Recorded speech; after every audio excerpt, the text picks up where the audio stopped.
इथे बघा,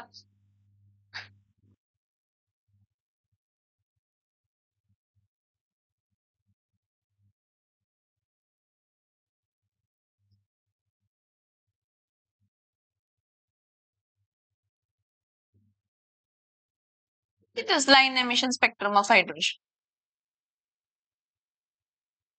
सो बघा, line emission spectrum of hydrogen जे आहे, सगळ्यात पहिला म्हणजे हायड्रोजनच्या इलेक्ट्रॉनचं ground state to excited state जाणं आणि त्याला lower to higher to lower level काय करणं, जम्प करणं, हे बाल्मरनं सांगितलेलं होतं. कोणी सांगितलेलं होतं? बाल्मर या सायंटिस्टनं. आणि बाल्मर या सायंटिस्टनं हेही प्रूव्ह केलं की जेव्हा तो एक्साइटेड स्टेट टू ग्राउंड स्टेटला जम्प करतो, एक्साइटेड स्टेट टू ग्राउंड स्टेटला जम्प करतो, त्यावेळी तो विजिबल रिजनचे रेडिएशन बाहेर पडतो. कोणते रेडिएशन बाहेर पडतो? Visible radiation. मग त्यावेळी एक फॉर्म्युला यूज केलेला त्यानं, कोणता होता? Nu bar. Nu bar is equals to इथं काय तर RH हा रेबक्स कॉन्स्टंट आहे. कसला कॉन्स्टंट आहे हा? रेबक्स कॉन्स्टंट. ह्याची व्हॅल्यू आहे 109677 सेंटीमीटर काय असते? इनवर्स. कारण न्यू बार आहे, वेवलेंथ वेव नंबर आहे हा. इट आणि in bracket 1 upon lowest inverse म्हणजे उलट raise to -1 centimetre raise to -1 1 upon centimetre असेल, सेंटीमीटर इनवर्स असं.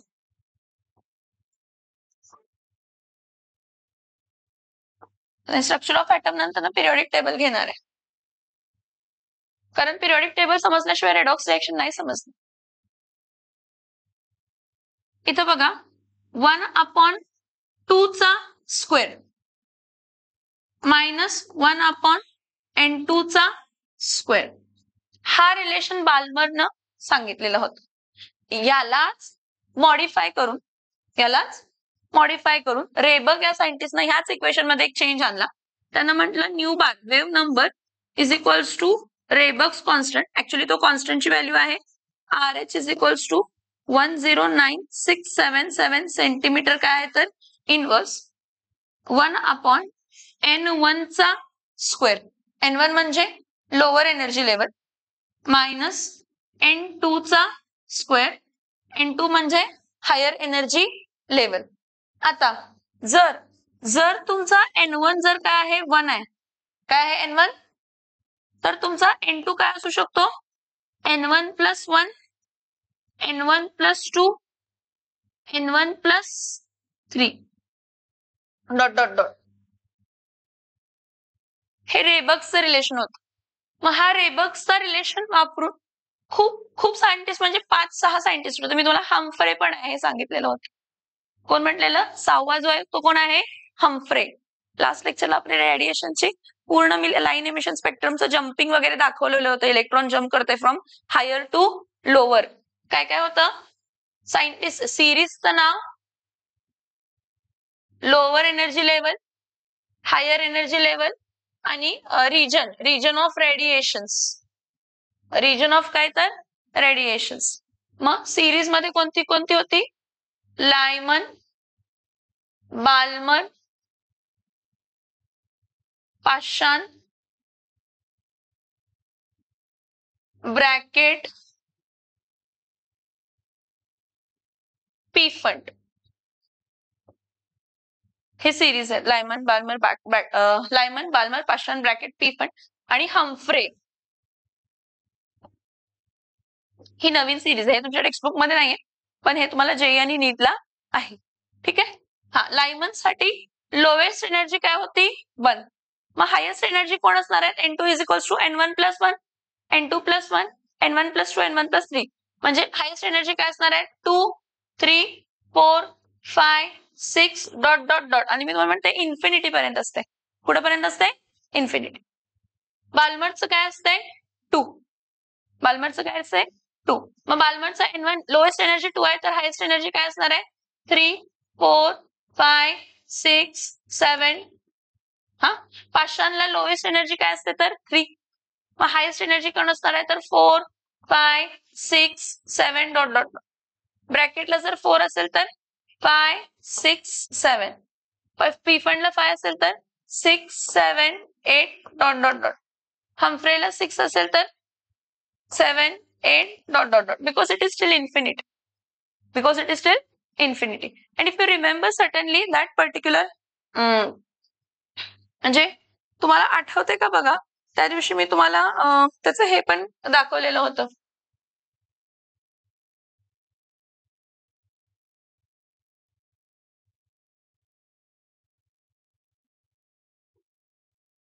सॉरी,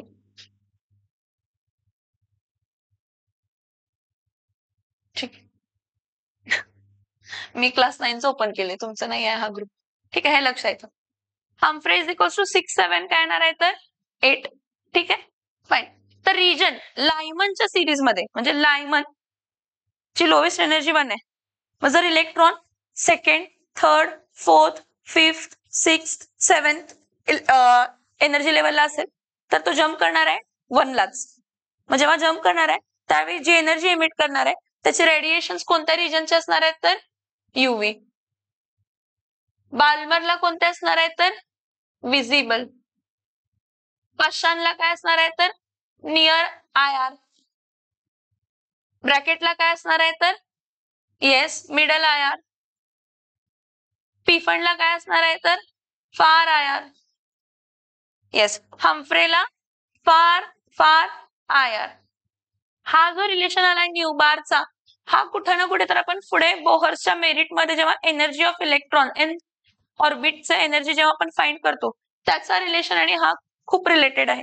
त्यावेळी मी तुम्हाला आणि एक्सप्लेन करते. पण हा जो इक्वेशन आहे हा रेबकने दिलेला. कोणी दिलेला? कशाला? हा इक्वेशन आपण ह्यासाठी वापरला, ह्या रिलेशनसाठी, वेव्ह नंबर फाइंड करण्यासाठी. वेव्ह नंबर फाइंड करण्यासाठी. ही एनर्जी आहे, हे बघा रेडिएशन एनर्जीचे बाहेर पडले. पण ही जेव्हा तू व्हॅल्यू टाकशील काय, लोवेस्ट एनर्जी 1 आणि हायेस्ट एनर्जी 2 3 4, तर तुला मिळताना वेव्ह नंबर मिळणार. वेव्ह नंबर वरनं वेव्हलेंथ मिळू शकते आणि वेव्हलेंथ वरनं फ्रिक्वेन्सी. काय म्हटलं? हे सगळ्यात पहिला कोणी टाकलेलं, हे सगळ्यात पहिला सिरीज कोणी फाइंड केली? बाल्मरनं. मग बाल्मरनं लोवेस्ट एनर्जी काय कन्सिडर केलेली? म्हणून तू हा त्याच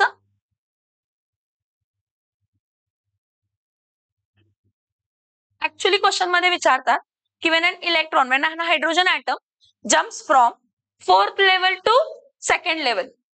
आता सेकंड लेवल म्हटलं, सेकंड लेवल म्हटलं नाही नाही, हा सेकंड लेवल म्हटलं N1, पण ती सिरीज कोणती आहे? बाल्मर, ही लक्षात यायला पाहिजे आपल्याला. आणि मग N2 काय टाकणार आहे? 4. क्वेश्चन मध्ये विचारतात, क्वेश्चन मध्ये विचारतात. हा, हे कुठं विचारतात? जर जेईच्या लेवलचे क्वेश्चन असतील तर ह्याबद्दल क्वेश्चन येतात. आपल्याला बोर्ड्सला ह्याबद्दल क्वेश्चन येत नाहीत. बोर्ड्सला आपल्याला ह्याच्या पुढचे principal quantum number, azimuthal quantum number, magnetic quantum number, ह्यावरती जास्त फोकस दिलाय. फिलिंग वरती, इलेक्ट्रोमॅग्नेटिक कन्सेप्ट वरती कमी थोडं लक्ष देतात. थेरॉटिकल विचारतात, न्यूमरिकल असं काही विचारत नाही. हा, बट जेई साठी ह्यावरती खूप सारे क्वेश्चन येतात. ठीक. आता हे लाईन एमिशन स्पेक्ट्रम आणि पहिले आपण लाईन एमिशन स्पेक्ट्रम आपल्याला पार्टिकल नेचर दिलं आणि पहिले 2 थिअरी कोणते आपण डिस्कस केलेले होते? वेव्ह थिअरी साठी इंटरफरन्स आणि काय होतं तर डिफ्रॅक्शन. त्यांना वेव्ह नेचर दिलं. कोणतं नेचर दिलं? Wave nature. So particle nature आणि वेव्ह नेचर म्हणजे ड्युएल नेचर क्रिएट झाला. आणि या ड्युएल नेचरचा इक्वेशन म्हणजे ड्युएल नेचरचा रिलेशन लक्षात ठेवून बोहरनं त्याची थिअरी दिली. बोहरनं त्याची थिअरी दिली. आता बोहरची थिअरी काय काय आहे बघा.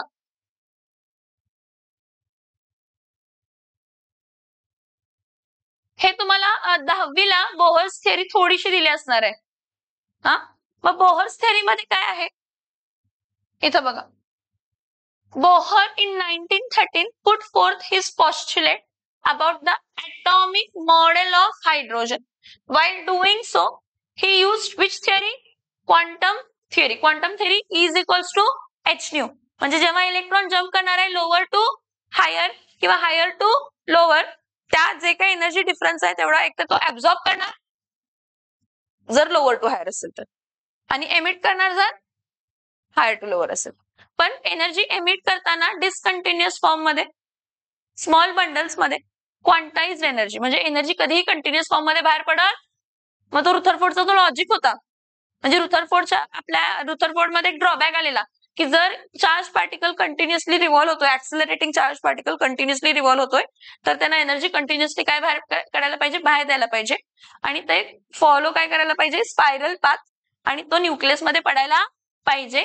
असं काय होत नाही. का होत नाही? असं काय होत नाही. खरं का होत नाही हे रुथरफोर्डला एक्सप्लेन करता आलं नाही. हा, मग तोच प्लँक्स क्वांटम थिअरीचा वापर करून बोहरने म्हटलं की एनर्जी कंटिन्युअस फॉर्म मध्ये बाहेर पडत नाही.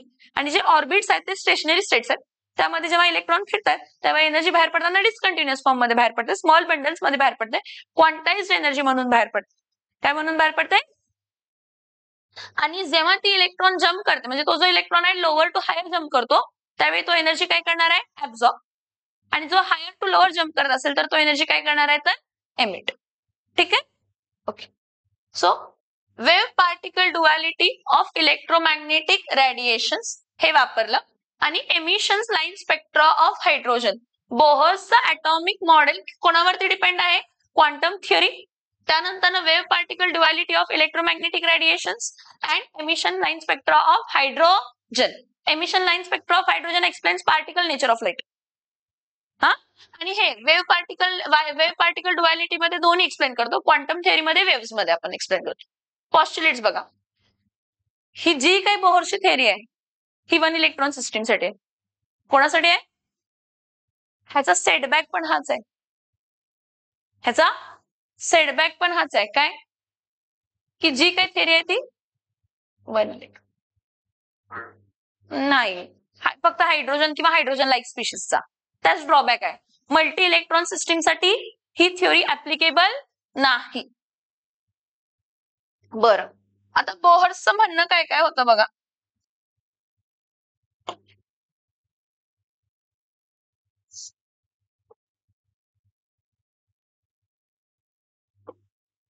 पहिला बोहरचं म्हणणं होतं की सेंटरला न्यूक्लियस आहे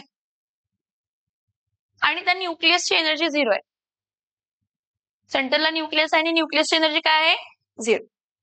त्याच्या डेफिनाइट डिस्टन्सला ऑर्बिट्स आहेत आणि दर ऑर्बिटची काहीतरी फिक्स्ड एनर्जी आहे, दर ऑर्बिटची.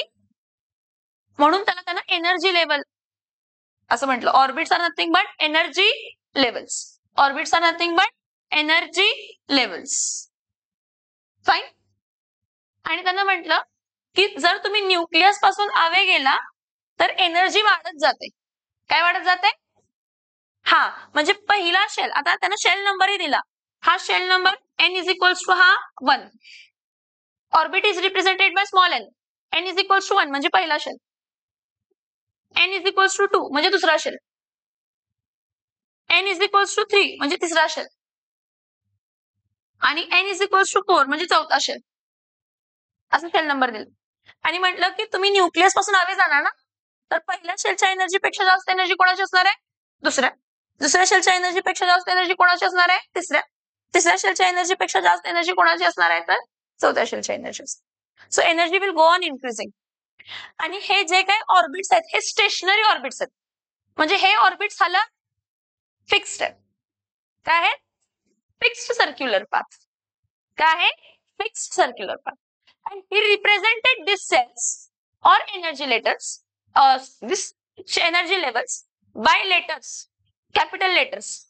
पहिली शेल कोणती असणार आहे तर K, दुसरी शेल कोणती असणार आहे तर L, तिसरी शेल कोणती असणार आहे तर M, आणि चौथी शेल काय असणार आहे तर N. आता आपण 9वीला हे डिस्कस केले, बोहर्स आणि बरीज रूल. असं काय ऐकलंय का, बोहर्स अँड बरीज रूल? बोहर आणि बरी ह्या दोघांनी मिळून एक रिलेशन फाइंड केलं आणि त्यांनी सांगितलं की एखाद्या शेलमध्ये किती इलेक्ट्रॉन बसू शकतात, किती इलेक्ट्रॉन बसू शकतात.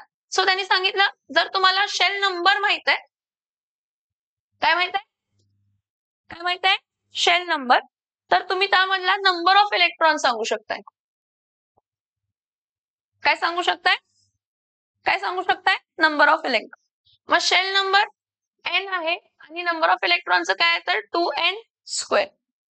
ओके, मग n जर 1 असेल तर 2 × 1 चा स्क्वेअर, n जर 2 असेल तर 2 × 2 चा स्क्वेअर, n जर 3 असेल तर 2 × 3 चा स्क्वेअर, n = 4 असेल तर 2 × 4 चा स्क्वेअर, n = 5 असेल तर 2 × 5 चा स्क्वेअर. दर शेलची काहीतरी कपॅसिटी आहे, पण सांगताना थेरी बोहरनं 1 इलेक्ट्रॉन सिस्टीम साठी सांगितली. नो डाऊट बोहर आणि बर्नौली मिळून नंबर ऑफ इलेक्ट्रॉन्स एका शेलमध्ये किती बसू शकतात हे सांगितलं, पण जी काही पॉस्ट्युलेट्स आहेत ते कोणासाठी आहे? 1 इलेक्ट्रॉन. मग कोण कोण आहे? हा 2 × 1 चा स्क्वेअर 2, 2 × 2 चा स्क्वेअर 4, 2 × 3 चा स्क्वेअर, 3 चा स्क्वेअर 6, 6 2 जा सॉरी 3 3 जा 9, 9 2 जा 18, 4 4 जा 16, हा सॉरी 8, 4 4 जा 16, 16 2 जा 32, 5 5 जा 25, 25 2 जा 50 आणि 50 च्या पुढे 72, 72 आणि 98. हे पहिलं पॉस्ट्युलेट होतं. काय होता हा? पहिला पॉस्ट्युलेट. इथं बघा, the electrons in the hydrogen atom can move around the nucleus in one of many possible circular path. खूप सारे सर्क्युलर पाथ मधल्या कोणत्या तरी एका ह्याच्यामध्ये ते इलेक्ट्रॉन्स फिरू शकतात. ओके, ऑफ फिक्स्ड रेडियस, हा सर्क्युलर पाथ जो आहे कशाचा आहे? Fixed radius and energy. So this paths are called as orbits, stationary states and they are not stationary states. पुढे बघायचं आहे आपण की ऑर्बिट्स हे कधी स्टेशनरी नसतात. Stationery states or allowed energy states. These orbits are arranged concentrically around the nucleus in an increasing order of energy. थोडे points यामध्ये नाही आहेत जे मी तुम्हाला सांगते की त्यांना सांगितलं की न्यूक्लियसला एनर्जी काय असणार आहे? 0. And as we go away from the nucleus energy काय होत जाणार आहे? तर वाढत जाणार आहे. एनर्जी काय होत जाणार आहे? एनर्जी काय होत जाणार आहे? वाढत जाणार आहे. ठीक, आता सेकंड पॉस्ट्युलेट बघा. सेकंड पॉस्ट्युलेट, सेकंड पॉस्ट्युलेट मध्ये काय आहे?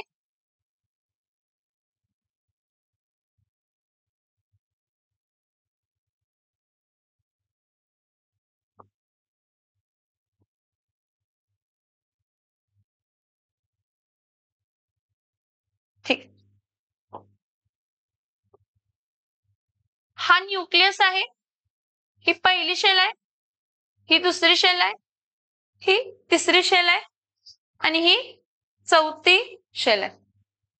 ठीक आहे, जेव्हा एखादा इलेक्ट्रॉन एखाद्या एनर्जी लेवल मध्ये मूव्ह होतोय तर त्यावेळी त्या इलेक्ट्रॉनची एनर्जी चेंज होत, म्हणजे त्याला सांगायचं होतं की एनर्जी कंटिन्युअस फॉर्म मध्ये बाहेर पडत नाही. त्या इलेक्ट्रॉनची एनर्जी त्या ऑर्बिट मध्ये फिक्स्ड आहे. त्या इलेक्ट्रॉनची एनर्जी त्या ऑर्बिट मध्ये फिक्स्ड आहे. कधी इलेक्ट्रॉनची एनर्जी चेंज होऊ शकते? जेव्हा तो electron lower energy level to कुठं जम्प करेल? लोअर टू हायर जर तो जम्प करत असेल तर delta E is equals to काय असणार आहे? E2 मायनस काय असणार आहे? E1. मग त्या दोघांचा एनर्जी डिफरन्स जे काय असेल ते काय असणार आहे? तर H. तितकी एनर्जी तो काय करणार आहे? ऍब्झॉर्ब. बिकॉज आपण काय म्हटलं? As we go away from the nucleus energy goes on increasing. What goes on increasing? Yes. So as we go away from the nucleus energy goes on increasing. So जेव्हा electron lower energy level to कुठे jump करताय? Higher. तर त्यावेळी energy काय होणार आहे? तर absorb. किती एनर्जी ऍब्झॉर्ब होणार आहे? त्या दोघांचा डिफरन्स. त्या दोघांचा.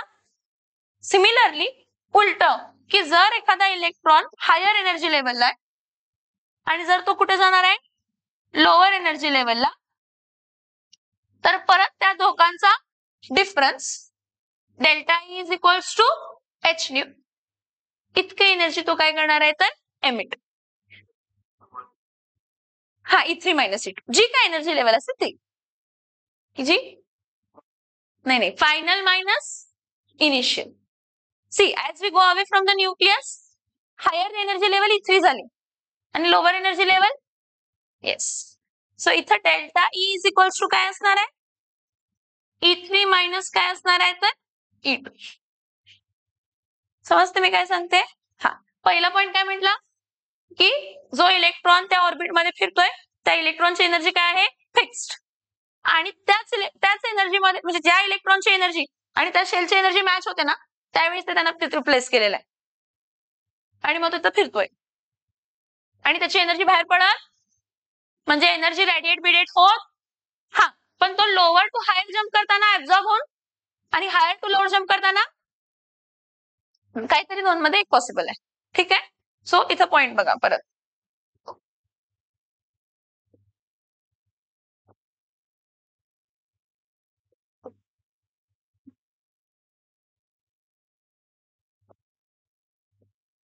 The energy of an electron in an orbit does not change with time. With time, त्या इलेक्ट्रॉनची एनर्जी त्या ऑर्बिट मध्ये चेंज होत नाही. पुढं, however, the electron will move from the lower stationary state to stationary state if and when the required amount of energy is absorbed by that elect. Delta Icha difference 200 आहे. E1 to E2 jump करताना 200 लागतंय, तर तो 200 तितकी energy काय करणार आहे absorb आणि मग जम्प करणार. हा, आता ऍब्सॉर्ब केल्यानंतर ना काहीतरी रेडिएशन ऍब्सॉर्ब करणार की, कारण delta is equals to H nu. Nu म्हणजे फ्रिक्वेन्सी, फ्रिक्वेन्सी म्हणजे रेडिएशन. मग त्यावेळी जो काही स्पेक्ट्रम क्रिएट होणार, काय क्रिएट होणार स्पेक्ट्रम, त्याला म्हणतात ऍब्सॉर्प्शन स्पेक्ट्रम. जसं एमिशन स्पेक्ट्रम असते तसंच कसला स्पेक्ट्रम असतो absorption. Similarly higher energy level to lower energy level difference डिफरन्स 300 आहे, तर 300 इतकी एनर्जी त्यांना काय करायला पाहिजे बाहेर जायची. पण E इज इक्वल्स टू परत काय आहे एच न्यू. मी फाइंड करू शकते इथं बघा, E इज इक्वल्स टू काय आहे H nu. So E upon H is equals to काय फाइंड करू शकते न्यू, आणि या न्यू वरनं सांगू शकते की कोणत्या रिजन मधले रेडिएशन बाहेर पडणार. काय फाइंड करणार, कोणत्या रेडिएशन मधले रेडिएशन काय होणार आहे बाहेर. तर आपण इलेक्ट्रोमॅग्नेटिक स्पेक्ट्रम मध्ये काय म्हटलं की जे काही इलेक्ट्रोमॅग्नेटिक स्पेक्ट्रम आहे तो अरेंज केलाय depending upon that increasing frequency किंवा डिक्रीजिंग वेव्हलेंथ. कारण मी तुम्हाला रिलेशन सांगितलं, E इज इक्वल्स टू काय असते तर एच न्यू, आणि न्यू म्हणजे काय असते तर C अपॉन काय असते lambda. Wavelength and frequency are inversely proportional to each other. Wavelength and frequency are proportional to each other. समझ में आ रहा है, यस और नो? ओम समझ में आ रहा है? So where were we? At this point, if and when the required amount of energy is absorbed by the electron. So energy is emitted. Energy कधी emit होणार आहे जेव्हा higher to, yes, the energy is emitted when an electron moves from a higher state, a stationary state, to lower one. So the energy change does not take place in a continuous manner.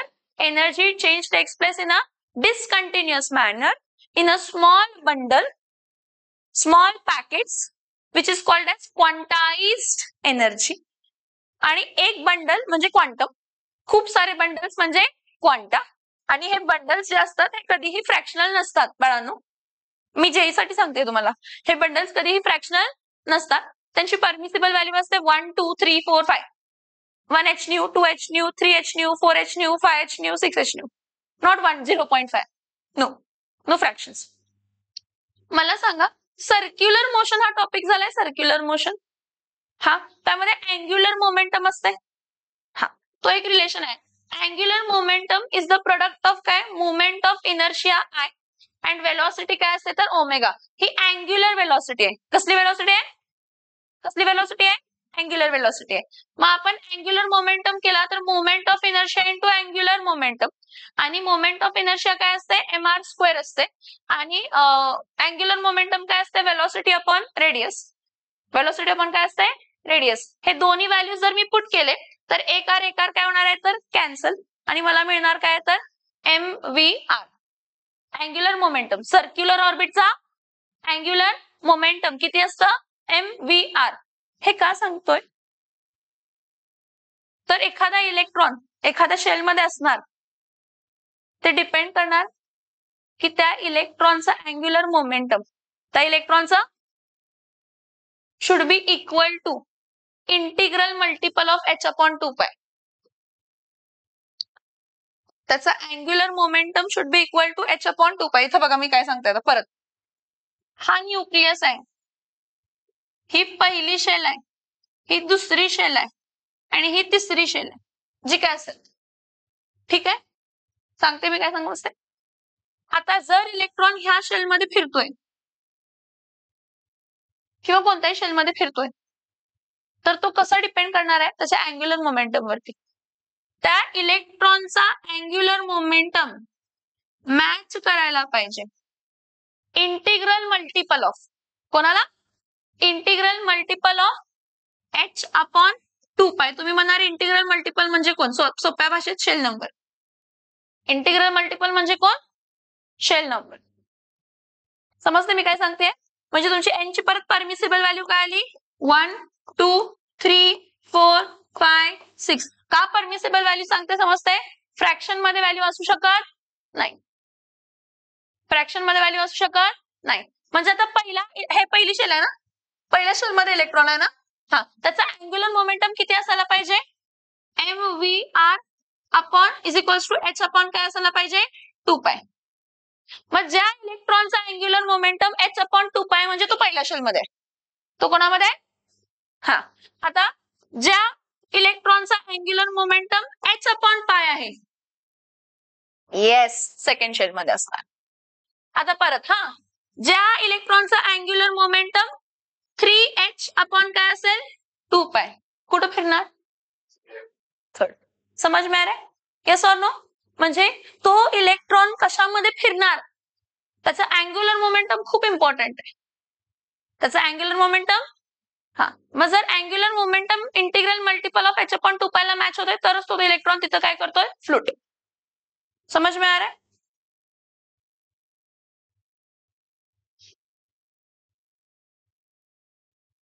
C, हे एक त्यातलंच point आहे आपण जे बघितलंय तेच बघा. The frequency of radiation absorbed or emitted when a transition occurs between two stationary states that differs in energy by delta E is given by following expression. काय आहे, हा न्यू आहे, न्यू बाळांनो. काय आहे हा, मी आत्ताच तुम्हाला हा रिलेशन सांगितला की आपल्याकडे फॉर्म्युला काय असते, delta E is equals to काय असते तर H nu. Delta E is equals to काय असते, delta E is equals to काय असते, कुठं, न्यू, न्यू फ्रिक्वेन्सी. काय सांगायला,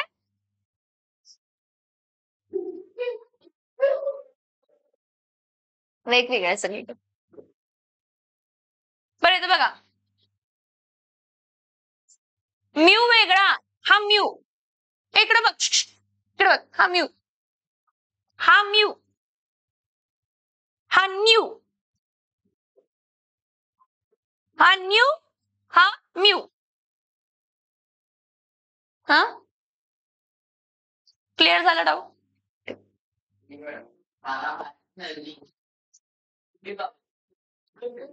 बरं इथं बघा रे, इथं बघा please. So delta E upon H is equals to काय येते तर न्यू. म्हणजे तुम्हाला जर एनर्जी डिफरन्स माहित आहे, प्लँक्स कॉन्स्टंट तर माहित असते, तुम्हाला मिळणार काय तर न्यू. आणि त्या न्यू वरनं तुम्ही सांगू शकताय की कोणती एनर्जी म्हणजे कोणते रेडिएशन एमिट होतात, कोणते रेडिएशन एमिट होतात. ठेवा न्यूची व्हॅल्यू, स्पेक्ट्रम मध्ये व्हॅल्यू फिक्स्ड आहे सगळ्यांची. युव्ही रिजनची, विजिबलची किती आहे, विजिबलची वेव्हलेंथ आपली 450 ते 780 काहीतरी आहे. एच म्हणजे प्लॅक्स कॉन्स्टंट, त्याची व्हॅल्यू फिक्स्ड असते 6.626 into 10⁻34 joule second. Where E1 and E2 are energies of the lowest and lower and higher allowed energy states respectively. This expression is commonly known as Bohr's frequency rule. कसला rule आहे हा? Bohr's frequency rule. ठीक. Next बघा, angular momentum of an electron. हे मी तुम्हाला सांगितलं. कोणता electron कोणत्या एनर्जी लेवल मध्ये फिरणार हे डिपेंड राहते integral multiple of h/2π. The angular momentum of an electron in a given stationary state can be expressed as mvr is equals to n into h upon n into where n is equals to काय असणार आहे तर 1 2 3. नाही, dot dot dot. आपल्याकडे energy level आहेतच ना, 4th आहे, 5th आहे, 6th आहे, 7th. आणि मी तुम्हाला काय म्हटलं, आपल्याकडे पिरियडिक टेबल मध्ये किती पिरियड्स आहेत? 7 period is equals to 7 shell भरलेत आतापर्यंत. किती शेल भरले? सो 7 परमिसेबल, पण ह्याच्यापेक्षा जास्त असू शकतात. हा, दस. हे बघा, दिस is very important. Thus an electron can move only. Thus an electron can move in only those orbits for which its angular momentum is integral multiple of. Now who is integral multiple? Shell number. Okay, so thus only certain fixed orbits are allowed here. म्हणजे electron काय म्हटलास? Shell नाही, h/2π ही fixed value झाली. आणि integral multiple म्हणजे n. Integral multiple म्हणजे n आणि n म्हणजे shell number. n म्हणजे shell number. Angular momentum I into omega, I into पायची व्हॅल्यू 22/7 किंवा 3.142. 22/7 किंवा 3.142. कोणती? हे बघ, इथं ना h ची व्हॅल्यू फिक्स्ड आहे, 2 ची पण व्हॅल्यू फिक्स्ड आहे आणि पाय ची पण व्हॅल्यू फिक्स्ड आहे. म्हणजे ही व्हॅल्यू काय फिक्स्ड असणार आहे. चेंज काय होणार आहे? n. पहिला असेल तर वेगळं, दुसरा असेल तर वेगळं, तिसरा असेल तर वेगळं.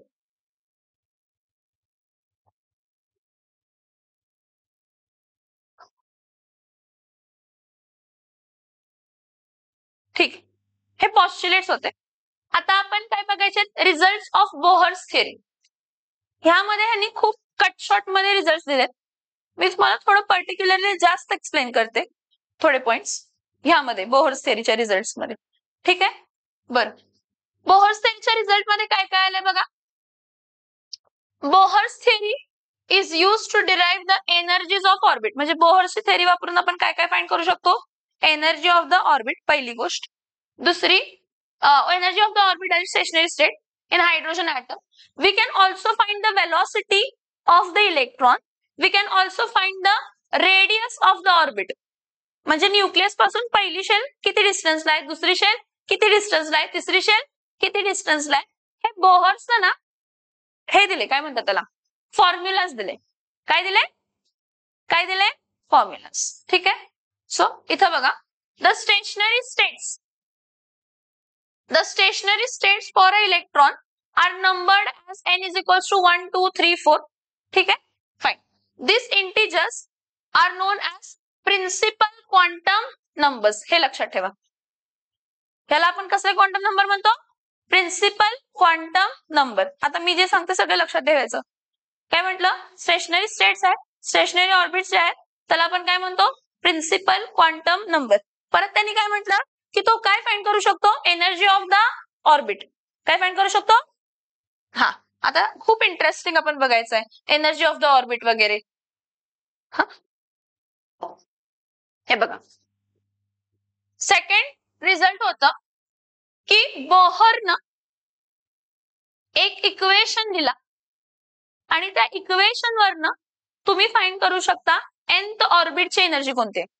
n1 किंवा 2 किंवा 3 किंवा 4 असू शकतो. ठीक आहे. सो फॉर्म्युला बघा, En is equals to -2 pi square mz square e raised to 4 upon n square into h square. Yes yes. बरं मी सांगते ते पहिला ऐकून घ्या.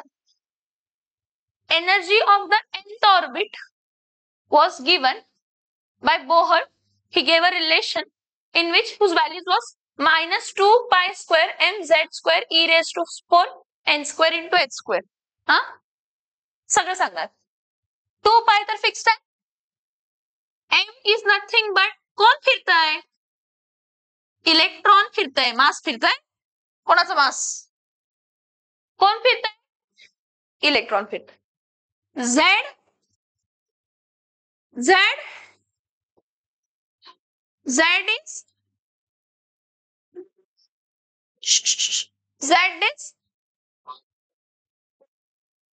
मास हा कायम फिक्स्ड आहे. मास कॉन्स्टंट म्हणजे इलेक्ट्रॉनचा मास फिक्स्ड आहे. इलेक्ट्रॉनचा मास फिक्स्ड आहे. सगळ्या मॅटरचा मास फिक्स्ड आहे. Z म्हणजे ॲटॉमिक नंबर, E म्हणजे चार्ज, E म्हणजे चार्ज ऑन इलेक्ट्रॉन. किती असते? -1.6 इंटू 10 रेज टू -19 कुलम इतका चार्ज असतो इलेक्ट्रॉनवर. प्रोटॉन असेल तर तेवढाच फक्त प्लस मध्ये. N म्हणजे शेल नंबर. आता जो आपण घेणार त्याचा, जर हायड्रोजन घेतला तर 1, हेलियम घेतला तर 2, लिथियम घेतला तर 3. कधी घ्यायचं ते पण सांग. आणि H म्हणजे काय तर Planck's constant.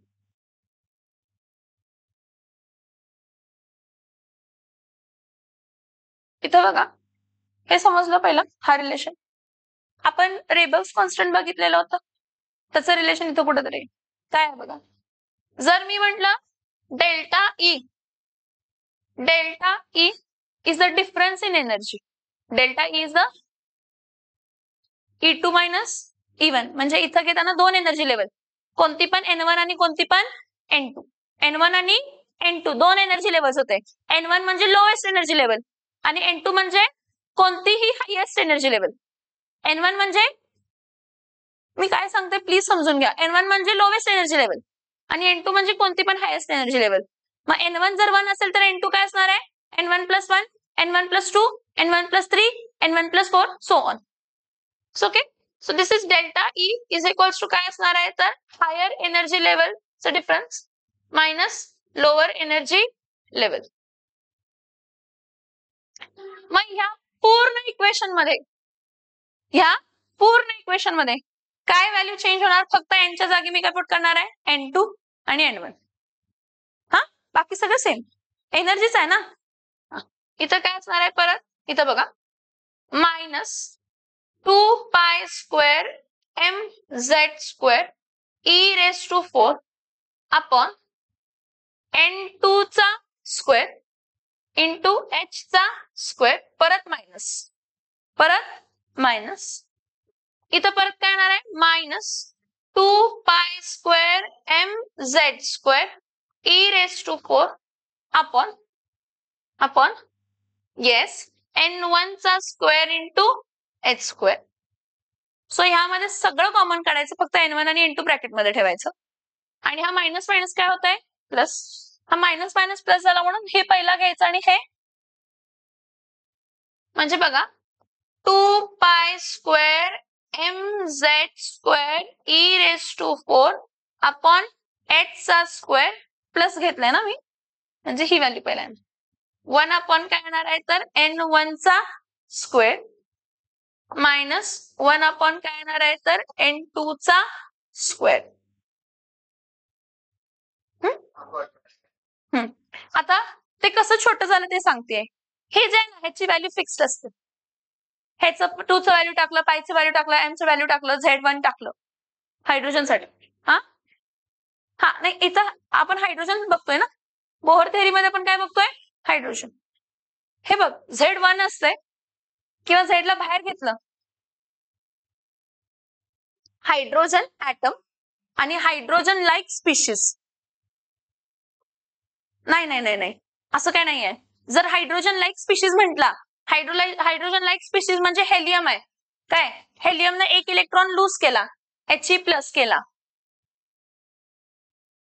Hydrogen like species.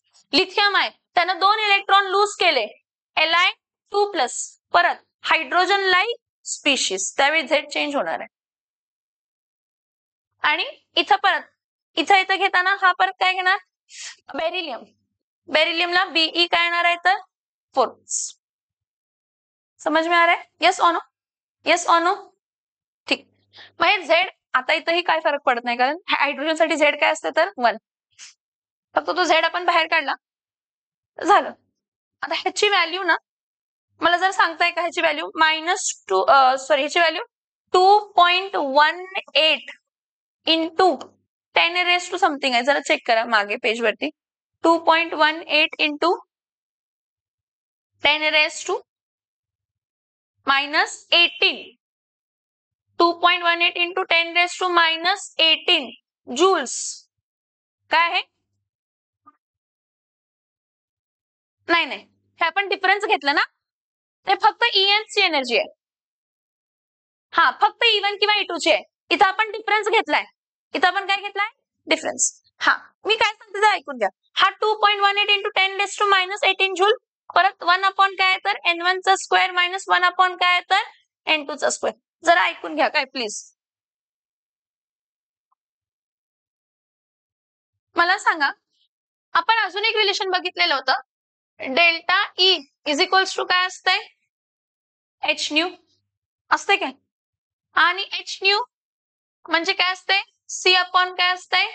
Lambda. आणि HC लॅम्बडा 1 अपॉन लॅम्बडा म्हणजे काय असते? न्यू बार असते ना. मग इथं जी डेल्टा E आहे, इथं जी तर डेल्टा E च्या जागी मी काय पुट करू शकते? HC न्यू बार. आणि ही HC ची व्हॅल्यू इथं शिफ्ट केली. ही HC ची व्हॅल्यू इथं काय केली? शिफ्ट. मग nu bar is equals to 2.18 into 10⁻⁻18 upon HC. H ची व्हॅल्यू फिक्स्ड आहे आणि C is a speed of light, that is 3 into 10⁸ metre per second. 1 upon काय आलं तर N1 चा स्क्वेअर मायनस 1 अपॉन काय आला तर N2 चा स्क्वेअर. ही व्हॅल्यू परत तुम्ही सॉल्व्ह केली in the terms of new बारच्या, म्हणजे H आणि C ची व्हॅल्यू टाकली तर ही 109677 सेंटीमीटर इनवर्स 1 अपॉन N1 चा स्क्वेअर मायनस 1 अपॉन, हे आपण बघितलेलं रिलेशन लाईन एमिशन स्पेक्ट्रमला, रेबर्गला, बोर्डाला नाहीये. हा डेरिवेशन आहे. हा डेरिवेशन तुम्हाला नाहीये, पण मी तुम्हाला थोडंसं आयडिया असू दे म्हणून सांगितलं. आलं खरं कसं आलं ते सांगितलं रे. ते कसं आलं सांगितलं रे. काय झालंय तेच झालंय टेक्स्टबुक मध्ये. कसं काय आलं सांगितलेलं नाही, फक्त आलंय हे सांगितलंय. आता तू जे म्हणतोयस इथं पण तेच करू शकतोय आपण. En इज इक्वल्स टू काय करू शकतो? -2π² अपॉन H चा स्क्वेअर. H स्क्वेअर इंटू काय तर N². हा, मग आता मला N ची व्हॅल्यू माहित नाही आणि या सगळ्यांची व्हॅल्यू माहित आहे, तर तीच आहे -2.18 इंटू 10⁻⁻18 इंटू 1 अपॉन N चा स्क्वेअर. मग Z साठी N म्हणजे N जर 1 असेल, काय असेल N जर 1 असेल तर ही व्हॅल्यू काय येणार आहे? If N is equals to 1 म्हणजे जो इलेक्ट्रॉन आहे तो पहिल्या एनर्जी लेवलला आहे. कुठं आहे? मग पहिल्या एनर्जी लेवलला आहे तर ही व्हॅल्यू काय येणार आहे? -2.18 इंटू 10⁻⁻18 इंटू 1/1 चा स्क्वेअर. हा, सो E1 फिक्स झाला -2.18 इंटू 10⁻⁻18 जूल्स. हायड्रोजनच्या पहिल्या ऑर्बिटचा पहिल्या ऑर्बिटमध्ये जर इलेक्ट्रॉन असेल तर ही व्हॅल्यू फिक्स झाली ना. पण तो ऑर्बिट चेंज झाला तर, सेकंड ऑर्बिटमध्ये इलेक्ट्रॉन असेल तर, काय होणार आहे? E2 is equals to -2.18 into 10⁻⁻18 into 1/n चा स्क्वेअर, म्हणजे इथं 2 चा, म्हणजे ह्याला 4 न डिवाइड करायला लागणार. काय कशाने डिवाइड करायला लागणार आहे? 4 न. म्हणजे E2 इज इक्वल्स टू काय येणार आहे? -2.18 into 10⁻⁻18 divided by 4. Divided by 4. हे बाळांनो, हे समजतंय मी काय सांगते ते? Yes or no? आता जर मी काय म्हटलं, this all is applicable for hydrogen like species. तर हायड्रोजन लाईक स्पीशीज कोण कोण आहेत? तर hydrogen like species helium He+ आहे, Li2+ आहे आणि बेरिलियम काय आहे तर 3+. ह्याचा ऍटॉमिक नंबर चेंज होणार. काय चेंज होणार? Atomic number. हे झेड, सगळ्यांचा झेड चेंज होणार. ह्याचं झेड काय असते? 2, ह्याचं झेड काय असते? 3 आणि ह्याचं झेड काय असते तर 4.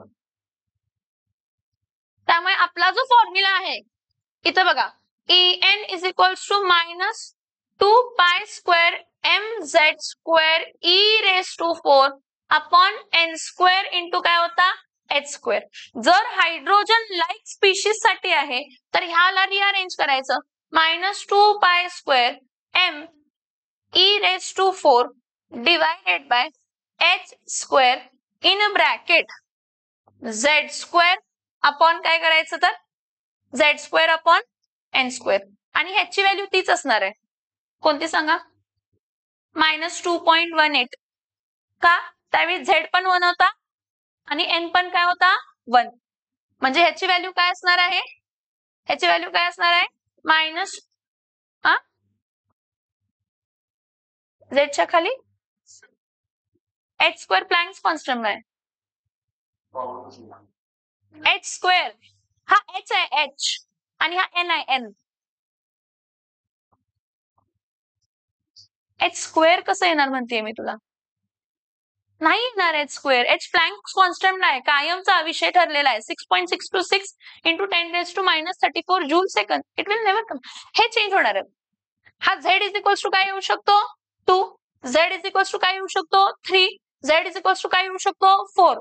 मग तुम्ही शेल नंबर जर सांगताय, पहिली शेल आहे 1 येणार, दुसरी शेल आहे 2 येणार, तिसरी शेल आहे 3 येणार, चौथी शेल आहे 4 येणार.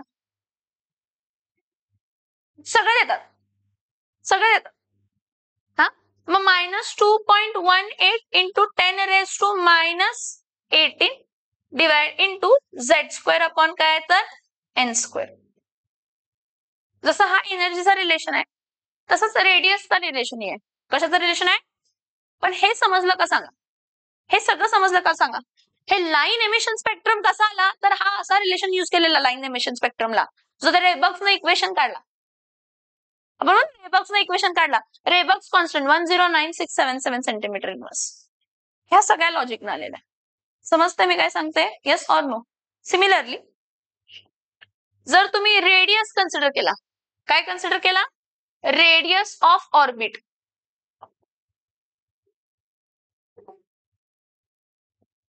रेडियस ऑफ ऑर्बिटचं पण रिलेशन आहे. रेडियस ऑफ ऑर्बिटचं रिलेशन काय आहे? Rn म्हणजे nth ऑर्बिट जो असतो is equals to n² into h² divided by 4πm z². काय फॉर्म्युला आहे? 4πm z².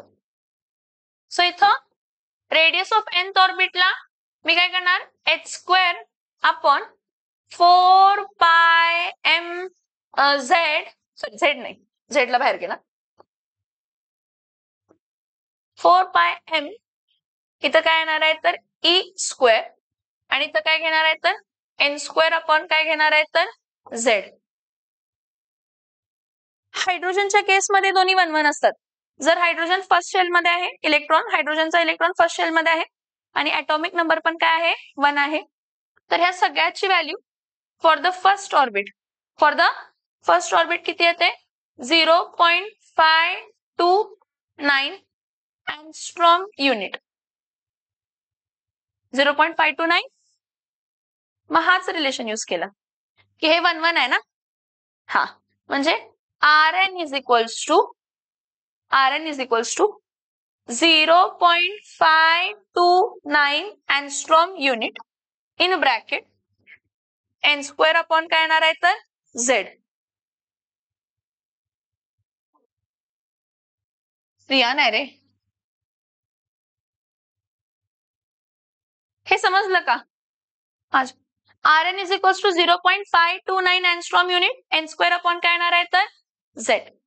n डिपेंड करणार की तो इलेक्ट्रॉन कोणत्या शेलमध्ये, z डिपेंड करणार हायड्रोजन आहे का हायड्रोजन लाईक स्पीशीज, हायड्रोजन आहे का हायड्रोजन लाईक. पण कोणाची व्हॅल्यू फिक्स आहे समजते का? आलं लक्षात?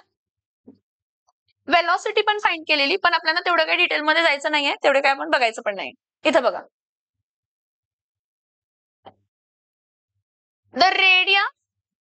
The radii of the stationary states are Rn is equals to n square into काय आहे तर a नॉट. हायड्रोजन साठी Z1 आहे, हायड्रोजन साठी म्हणून Z लिहिलेलं नाहीये. पण इथं लक्षात घ्या की आपण Rn घेताना काय घ्यायचं, Rn is equals to n square upon Z into a not.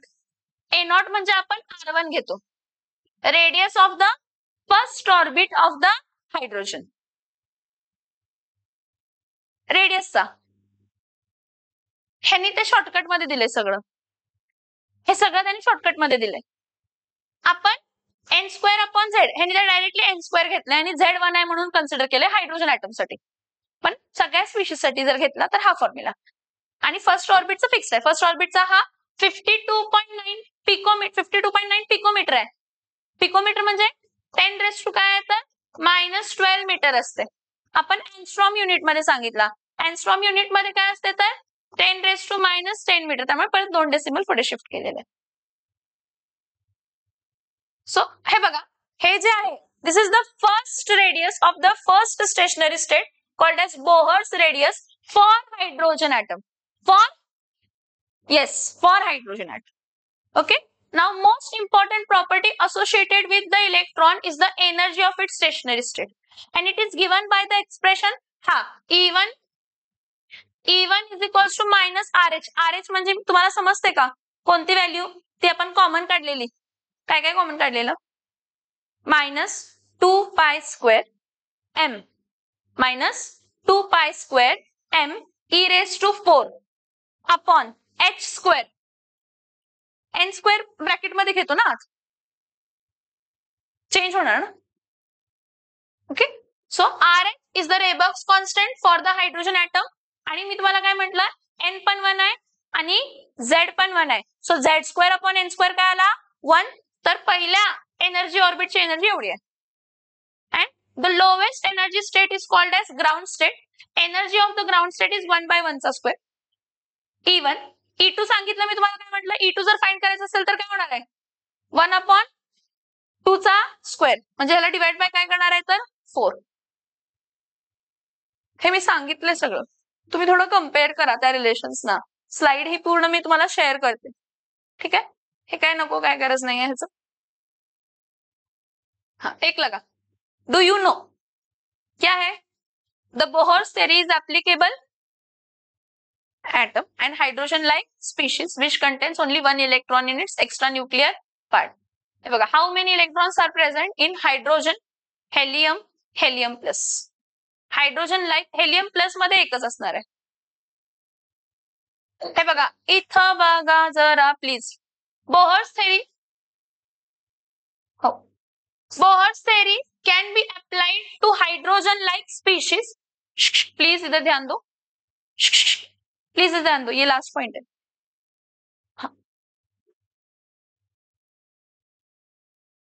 Bohr's theory can be applied to hydrogen-like species.